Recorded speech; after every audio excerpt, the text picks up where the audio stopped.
الزمالك لسه في الصدارة زي ما هو بعد ما كسب المصري 4-1 برباعية، وناصر منسي الأسطورة عامل أداء ورجولة وكل حاجة جميلة. وقبل ما نبدأ الفيديو ونتكلم، كابتن شوبير قال لك مين اللي هيكسب الدوري؟ هل الزمالك ولا الأهلي ولا البيراميدز؟ شوبير طلع قال لك يا جدعان مش مصطفى شوبير الحارس، لا ابوه شوبير، قال لك الزمالك اللي هيكسب الدوري. راجل اهلاوي وطول عمره بيلعب في الاهلي، وابنه بيلعب حارس مرمى الاهلي، وبيقول لك الزمالك اللي هيكسب الدوري السنه دي. ليه قال كده؟ كل ده في الفيديو يا عم. ويلا اشترك بقى في الفيديو كده واعمل لايك كده وظبط الدنيا، ونخش على طول في الكلام المهم. شوبير طلع قال لك يا جدعان الزمالك بعد ما كسب مصري 4-1 انا بقول لك هياخد الدوري. طب على اساس ايه؟ قال لك اولا هو ناقص 5 مباريات، الزمالك كسب 1 كده، حط ضغط على المنافسين اللي هو بيراميدز والاهلي. بيراميدز نفس نقاطه، بيراميدز مش هيسيب الدوري للزمالك وهيتنافس معاه لغايه النفس الاخير. الاهلي السنه دي باي باي.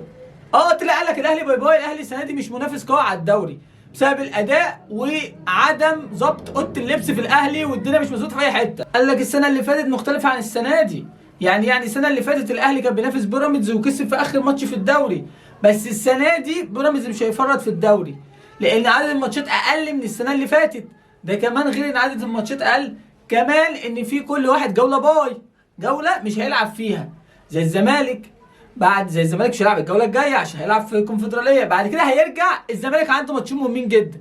قال لك لو كسب بيراميدز وكسب بعدها الاهلي، الزمالك بطل الدوري من قبل ما يخلص الدوري. يعني الزمالك لو كسب بيراميدز وكسب الاهلي هياخد الدوري. ليه؟ لان هم دول المنافسين. الزمالك في الوقت الحالي بيخلص على اي فرقه بيخلص عليها. المصري اللي المفروض بينافس على المربع الذهبي مش عارف يعمل، مش عارف يعمل اي حاجه. الزمالك قبل المصري السنه دي تقريبا 5 6 7 مرات في افريقيا وفي الدوري خسرهم كلهم. يعني المصري على فكره فرقه تقيله جدا وفرقه بتعرف تلعب كويس جدا، وكانوا متقدمين 1-0. بس الاسطوره ناصر منسي اللي ربنا رزقه، يعني ده عنده رزق كده من عند ربنا، بيجيب الكور المستحيله. يعني الكور المستحيله شوف طريقه صعوبتها ازاي عشان يعرف يجيبها، هو بيجيبها. هو اي حاجه صعبه بيعرف يجيبها. لا فظيع يا جدعان، مهاجم انا مش فاهم بيلعب ازاي، عنده توفيق رهيب بس عشان بيجتهد، يعني اجتهاد مرعب على الكور الميته اللي مفيش حد اصلا هيبص لها، وبيجيب اهداف غريبه بكل الاشكال والالوان. ده طلع احصائيه بتقول ان هو المفروض نسبه اهداف المتوقعه في ماتش المصري كان نص في المية، جايب هو جونين من النص. انت متخيل؟ يعني قد اللي هم متوقع مره ونص. فيا جدعان فظيع، مهاجم مرعب.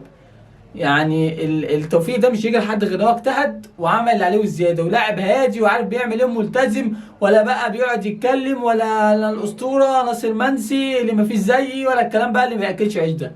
فهو 100% لعيب تقيل جدا. شوبير طلع قال الزمالك هو اقرب نادي للدوري، لو كسب حاجه كسب الاهلي وبيراميدز هو المنافس للزمالك، والاهلي غير منافس بسبب الاداء وعدم الانضباط اللي موجود في الاهلي حاليا في الوقت الحالي. اكتب تحت في الكومنت هل تتفق مع كلام شوبير؟ هل فعلا الاهلي مش مرشح انه يكسب الدوري والزمالك هو المرشح الاقرب، وبيراميدز حظوظه ايه في الدوري؟ اكتب تحت في الكومنت. ما تنسوش تشتركوا في القناه وتفعلوا زر الجرس. سلام.